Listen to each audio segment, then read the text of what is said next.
ജയചന്ദ്രന്റെ ശബ്ദം തന്നെയാണ് ഏറ്റവും വലിയ അനുഭവം.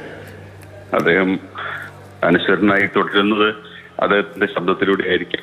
അനന്യമായ ശബ്ദം. ഞാൻ എപ്പോഴും കരുതാറുണ്ട്, നമ്മുടെ സംഗീത നഭസിലെ സൂര്യനും ചന്ദ്രനുമാണ് അവര്, യേശുദാസും ജയചന്ദ്രനും. സൂര്യനെ നമുക്ക് അതിന്റെ ശക്തി കൊണ്ടും പ്രഭ കൊണ്ടും ഒക്കെ നമ്മൾ ആരാധിക്കുമ്പോൾ ചന്ദ്രനെ നമ്മൾ പ്രേമിക്കുകയാണ് ചെയ്യുക. സൂര്യന്റെ പ്രകാശം കൊണ്ടാണ് ചന്ദ്രൻ നിലാവ് പൊഴിക്കുന്നത് നമുക്കറിയാം. പക്ഷെ ഈ നമ്മുടെ ഗാനനഭസിൽ നടന്നൊരു വലിയ അത്ഭുതം, യേശുദാസ് അദ്ദേഹത്തിന്റെ അതിഗംഭീരമായ ശബ്ദ ഗാംഭീര്യം കൊണ്ട് ജ്വലിച്ചിരുന്ന സമയത്താണ് ജയചന്ദ്രനും ആ നഭസിലേക്ക് വന്നത്. അപ്പോൾ യേശുദാസിന്റെ ഞാൻ യേശുദാസിനെ പറ്റി ദാസ് ക്യാപിറ്റൽ എന്ന് പറഞ്ഞ പുസ്തകം എഴുതിയിട്ടുള്ള ആളാണ്. അദ്ദേഹത്തിന്റെ ഒരു കടുത്ത ഭക്തനാണ് ഞാൻ. കുട്ടിക്കാലത്ത് യേശുദാസ് ആവണമെന്ന് ചോദിച്ച് പാടിയാടുന്ന ഒരാളാണ് ഞാൻ. പിന്നെയാണ് അത് പരാജയപ്പെട്ട ഇതിലേക്ക് മാറിയത്.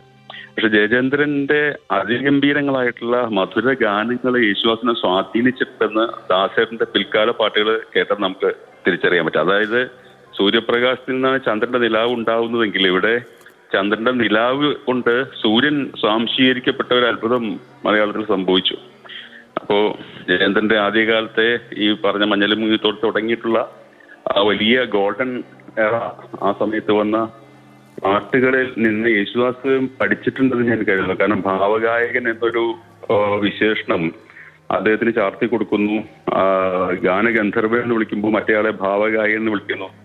അപ്പൊ യേശുദാസിന്റെ എക്കാലവും അദ്ദേഹം പുലർത്തിയിട്ടുള്ള ഒരു മാനേജ്മെന്റ് കപ്പാസിറ്റി ഉണ്ട് അദ്ദേഹത്തിന്റെ പ്രകൃതത്തിൽ. അത് അക്കാലത്തെ അതാത് കാലങ്ങളിലെ പ്രധാനപ്പെട്ട ഉയർന്നു വരുന്ന ഗായകരെ ഈ ബാലിക്കൊക്കെ ഒരു വരം കിട്ടിയിട്ടുണ്ട്, എതിർക്കുന്ന ആളുടെ ശക്തി കൂടി തന്നിലേക്ക് സ്വാംശീകരിക്കുന്നു. അതുപോലെ ജയചന്ദ്രന്റെ ഈ മാധുര്യം, ആലാപനത്തിന്റെ ഈ മാധുര്യം, നിലാവ് കോരി കുടിച്ചതുപോലുള്ള ഉന്മാദത്തിലാഴ്ത്തുന്ന ഈ എന്താ പറയാ, ദൈവം അനുഗ്രഹത്തിന്റെ വെള്ളത്തിൽ മുക്കിയെടുത്ത് കരക്കി വെച്ച ഒരു മനുഷ്യനെ പോലെയാണ് ഞാൻ അദ്ദേഹത്തെ എപ്പോഴും കണ്ടിട്ടുള്ളത്, ജയചന്ദ്രനെ. അതിനെ സ്വാംശീകരിച്ചത് കൊണ്ട് യേശുദാസിന് വലിയ ഗുണമുണ്ടായി എന്നാണ് ഞാൻ കരുതുന്നത്. ഒരു വലിയ കാലത്തിൽ ഈ രണ്ടുപേരും പരസ്പരം സ്വാധീനിക്കപ്പെട്ടതിന്റെ ഗുണം നമ്മൾ മലയാളികൾക്ക് പൊതുവിലുണ്ടായി എന്നാണ് ഞാൻ കരുതുന്നത്. ഒരുപാട് ഗാനങ്ങൾ. ഞാനൊരിക്കൽ മാതൃഭൂമിയുടെ ഒരു ബഹ്റിൻ ലേഖകൻ, നമ്മുടെ കഥാകൃത്ത് ഗ്രേസി ടീച്ചറുടെ ഭർത്താവിന്റെ അനുജനാണ്, കക്കു കക്കാലിൽ എന്നാണ് അദ്ദേഹത്തിന്റെ പേര്. അദ്ദേഹം മാതൃഭൂമി എഡിറ്ററെ കാണാൻ, നമ്മുടെ മാതൃഭൂമിയുടെ ഒരു പ്രാദേശിക ലേഖകനാണ്, ബഹ്റിൻ ലേഖകനാണ്. അപ്പൊ അദ്ദേഹം വന്നപ്പോ, എഡിറ്ററെ കാണാൻ വന്നപ്പോ എന്നെയും കാണാൻ വന്നു. അപ്പോ ഞങ്ങളിങ്ങനെ രാത്രി കുറെ സമയം, അതേ ഒരു ഗായകനാണ്, അവരാ കുടുംബത്തിൽ മുഴുവൻ ഗായകരാണ്, ഈ ഗ്രേസി ടീച്ചറിന്റെ ഭർത്താവിന്റെ കുടുംബത്തിലെ. അപ്പൊ പാട്ടുകളെ പറ്റി പറഞ്ഞുകൊണ്ടിരുന്നപ്പോ യേശുദാസിനെ പറ്റി ജയചന്ദ്രനെ പറ്റി പറഞ്ഞപ്പോൾ ഇദ്ദേഹം പറഞ്ഞു, ജയചന്ദ്രനോട് സംസാരിക്കണമുണ്ടോ സുഭാഷണ എന്ന് പറഞ്ഞിട്ട് അദ്ദേഹം ഇങ്ങനെ ഫോണിൽ വിളിച്ചു. എന്നിട്ട് പറഞ്ഞു, ജയേട്ടാ എന്റെ അടുക്കെ മലയാളത്തിൽ എഴുത്തുകാരി നിങ്ങളുടെ വലിയ ആരാധകനാണ്, കൊടുക്കാം എന്ന് പറഞ്ഞു. അപ്പൊ എന്നോട് അദ്ദേഹം ഫോണിലൂടെ പേരെന്താന്ന് ചോദിച്ചു. അപ്പോൾ ഞാൻ സുഭാഷ് ചന്ദ്രൻ എന്ന് പറഞ്ഞപ്പോ അത് എടുത്ത വഴി പറഞ്ഞു, ഞാൻ കേട്ടിട്ടില്ല കേട്ടോ മോനെ, അങ്ങനെ എഴുത്തുകാരുണ്ടോ, ഞാൻ കേട്ടിട്ടില്ല എന്ന് എന്നോട് പറഞ്ഞു. ഞാൻ പറഞ്ഞു, ജയേട്ടാ ഞാൻ അങ്ങയുടെ എല്ലാ പാട്ടുകളും കേട്ടിട്ടുണ്ട്, ഞാനൊരു ചെറിയ എഴുത്തുകാരനാണ്, പക്ഷെ അങ്ങ് എത്രയോ വലിയ ഒരു ഗായകനാണ്, അതുകൊണ്ട് അത് വിഷമിക്കണ്ട, എനിക്കൊരു പാട്ട് പാടി തന്നാൽ മതി. അപ്പൊ എന്നോട് പറഞ്ഞു, അയ്യോ വിഷമാവരുതട്ടെ, ഞാൻ അങ്ങനെ പറഞ്ഞിട്ടാന്ന് പെട്ടെന്ന് പറഞ്ഞു. ഞാൻ മാതൃഭൂമിയിലെ ഒരു പത്രപ്രവർത്തനാണെന്നൊക്കെ അറിഞ്ഞുകൊണ്ടായിരിക്കും. അതൊന്നും വായിച്ചിട്ടില്ല, എന്നെ കേട്ടിട്ട് പോലുമില്ല. അപ്പൊ ഞാൻ പറഞ്ഞു, എനിക്കൊരു പാട്ട് പാടി തന്നാൽ മതി ജയേട്ടാ, ഞാൻ ആ വിഷമം മാറ്റിക്കോളാം എന്ന് പറഞ്ഞു. അപ്പൊ തന്നെ നമുക്ക് ചിന്തിക്കാൻ പറ്റില്ല, മറ്റൊരു ഗായകൻ, ഒരു മഹാഗായകനെ നമുക്ക് വിളിക്കുമ്പോൾ, ഇപ്പൊ യേശുദാസിനെയോ ആ റേഞ്ചിലുള്ള മറ്റേതെങ്കിലും ഒരു ഗായകനെ ആദ്യമായിട്ട് പരിചയപ്പെടാൻ വിളിക്കുന്ന ഒരാൾ അജ്ഞാതനായവരെ വിളിക്കുമ്പോൾ ഒരു പാട്ട് പാടിത്തരാമോ എന്ന് വെച്ചാൽ പാടിത്തരില്ല ഉറപ്പായിട്ടും. എന്തെങ്കിലും തിരക്ക്. ഇപ്പോ അവിടെ ഇരിക്കുന്ന എന്റെ പ്രിയപ്പെട്ട രണ്ട് ഗായകർ അവിടെ ഇരിക്കുന്നുണ്ട്, കൃഷ്ണേന്ദ്രനും വേണുഗോപാലും. അവർ രണ്ടുപേരും എനിക്ക് വളരെ പ്രിയപ്പെട്ട, അതിനകത്ത് വേണുഗോപാലായിട്ട് എനിക്ക് സൗഹൃദം തന്നെയുണ്ട്. പക്ഷെ അവരോടൊന്നും എനിക്ക് അങ്ങനെ ചോദിക്കാനുള്ള ധൈര്യമില്ല, ഇങ്ങനെ പാടിത്തരാമോ എന്ന്. കാരണം അവരെ ബുദ്ധിമുട്ടിക്കണ്ടെന്ന് കരുതിയിട്ടായിരിക്കും. പക്ഷെ അദ്ദേഹം എനിക്ക് ഏത് പാട്ടാ മോനെ വേണ്ടത് എന്ന് ചോദിച്ചു. അപ്പൊ ഞാൻ മലരമ്പൻ വളർത്തിയ മലയാള കവിതയെ മാലയിൽ കുളിർത്തൂകും മായ ചന്ദ്രികയെ എന്നൊരു പാട്ടുണ്ട്. അത് ഒരു ടിപ്പിക്കൽ ജയേന്ദ്രൻ ഗാനാണ്.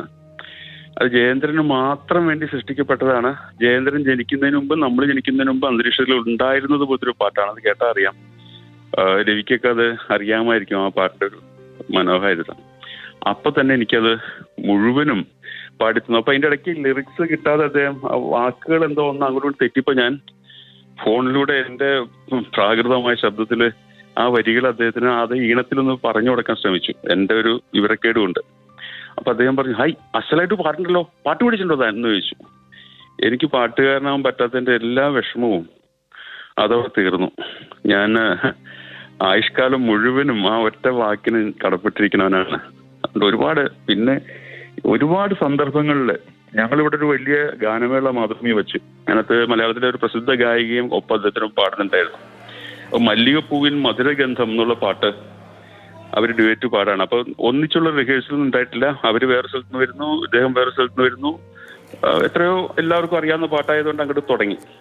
അപ്പൊ അതിനകത്തൊരു ആലാപം, അതിന്റെ ഇടയ്ക്കുള്ളൊരു ആലാപം ഉണ്ട്. അത് ഭയങ്കര രസമുള്ളൊരു സംഗതിയാണ്.